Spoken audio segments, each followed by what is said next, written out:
បងប្អូនបាទនេះគឺមួយសំបុកទៀតអាយុប្រហែលជាមួយខែមកនេះដូចជាមួយខែហើយមកនេះមុនបងវាមកសំបុកនេះឧបសគ្គមែនទេដូចជាវីដេអូនោះខ្ញុំបានផុសនៅក្នុង YouTube អត់ទេឧបសគ្គរបស់វាគឺវាឈឺវារួមវាធ្លាក់ស្លាប់ព្រោះមិនខ្ញុំអត់មានមន់ធ្វើប្រឆាំងទេមន់ធម្មជាតិជាងទៅវាធ្លាក់ស្លាប់ធ្លាក់អី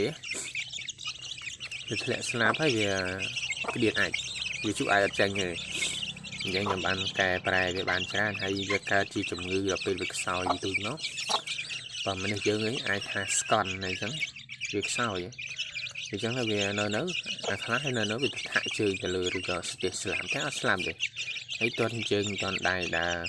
ចង់រោគលូអីចឹងណាបាទពីពីហ្នឹងឯងហើយព្រឹកអញ្ចឹងខ្ញុំដាក់ឲ្យចំណីមិនសូវច្រើនទេព្រោះវាមានទីធ្លាមានអីវាដើរស៊ីតាមដុកដលងដល់អីហ្នឹងវាមានសាស្រូវនៅខាងនេះតែវានឹងពោតនឹងអីអាចទៅចាក់ស៊ីបានខ្លះហ្នឹងហើយខ្ញុំមិនសូវឲ្យទេពេលព្រឹកមើលហើយបើពេលល្ងាចបានខ្ញុំឲ្យឥឡូវនេះខ្ញុំដូរចំណីមកណាខ្ញុំសមខ្ញុំទិញចំណីយកអាក្របធំទៅឲ្យពួកនឹងស៊ីដល់ឲ្យពួកនឹងវាឈប់ស៊ីវាស៊ីតែស្រូវអញ្ចឹងហើយខ្ញុំឲ្យនេះវាស៊ីវិញឲ្យចំណីអាក្របធំនឹងវាស៊ីបរិយាឲ្យវាស៊ីអញ្ចឹងវាស៊ីដូចជាមេវាបរិយាពុំបរិយាណាព្រោះវាលើកទី1របស់វាដែរអញ្ចឹងវាចាប់ដើមរៀនស៊ីអញ្ចឹងថ្ងៃទី1ទី2វាមិនសូវស៊ីប៉ុន្មានទេបើសាមញ្ញល្ងាចមិញដាក់ឲ្យស៊ីដែរតែបានតិចចំនួន100វាស៊ីតិចវាស៊ីដូច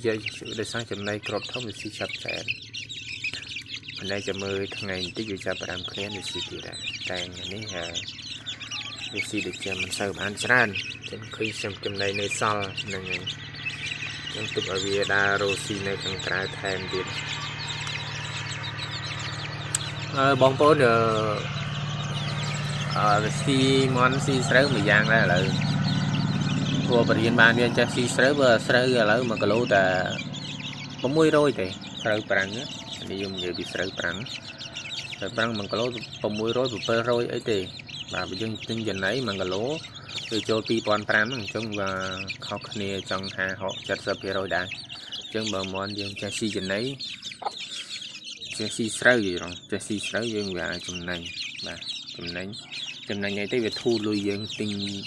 នេះឲ្យស៊ីចំណីឲ្យស៊ីតែខ្ញុំមិនស៊ីចំណីសុទ្ធទេយើងអាចស៊ីរបស់ស្អីតលងអីខ្ញុំមានបាទចេញខ្ញុំដាំតលងនៅខាងហ្នឹងតលងហ្នឹងខ្ញុំជីកមើមជីកអីវាស៊ីអញ្ចឹងវាចូលចិត្តស៊ីមើមតលងមើមអីណាបាទខ្ញុំវាមិនសូវចង់ចំណីអីទេចំណីខ្ញុំឲ្យព្រឹកបន្តិចល្ងាចបន្តិចកុំឲ្យវាពេលខ្លះវាឃ្លានវាអត់ចំណីអត់បានទេបាទយើងថាញៀនក៏បានដែរបាទអញ្ចឹងវាអត់ចំណីអត់បានទេអញ្ចឹងក្នុងមួយសម្បងនេះវាមានកូនតែ10ជាងហើយមេរបស់វានេះតាមខ្ញុំប៉ាន់ស្មានអាយុប្រហែលបើមិន5ឆ្នាំទេ6ឆ្នាំនេះមេមន់ជើងពុកអស់ហើយបាទអញ្ចឹងមេនេះមេដំបងរបស់ខ្ញុំហើយមេនេះឆ្លងខែទៀតមិនមែនអ្នកមេមន់យកពីស្រុកសៀមរាបអីយើងទេអ្នកមន់នៅបវលទេមន់នេះអញ្ចឹងឆ្លងខេត្តដល់សៀមរាបកាលមុនកូនច្រើនមែនទេកូន7 8 10ពោវាពងច្រើនដល់ឥឡូវច្រើនតែ10មិនបានផងពងទៅវាបាន10តែញាស់គេច្រើនតែញាស់មិនសូវល្អដូចវាចាស់ហ្នឹងវាមិនហ្នឹងឯងពងបានតិចហ្នឹងហើយខ្ញុំវាស៊ីចំណេះហើយខ្ញុំបើកអញ្ចឹងបើកឲ្យវាចាញ់តែពិតកូនវាសាំងចាំបានល្អបងប្អូនអត់បានដាក់វ៉ាក់សាំងទេអញ្ចឹងបងប្អូនមានចម្ងល់អាច comment ថាខ្ញុំធ្វើម៉េចបានវារស់បានអញ្ចឹងវាកំពុងតែឈឺអញ្ចឹងធ្វើម៉េចបានរស់បានអាហ្នឹងបាត់វិសោធន៍របស់ខ្ញុំបានដាក់វ៉ាក់សាំងនេះហ្នឹងហើយខ្ញុំបើកវានឹងកូនណាអញ្ចឹងវាអាចនឹងកូនរស់ស៊ីឬទៅណៃទៀត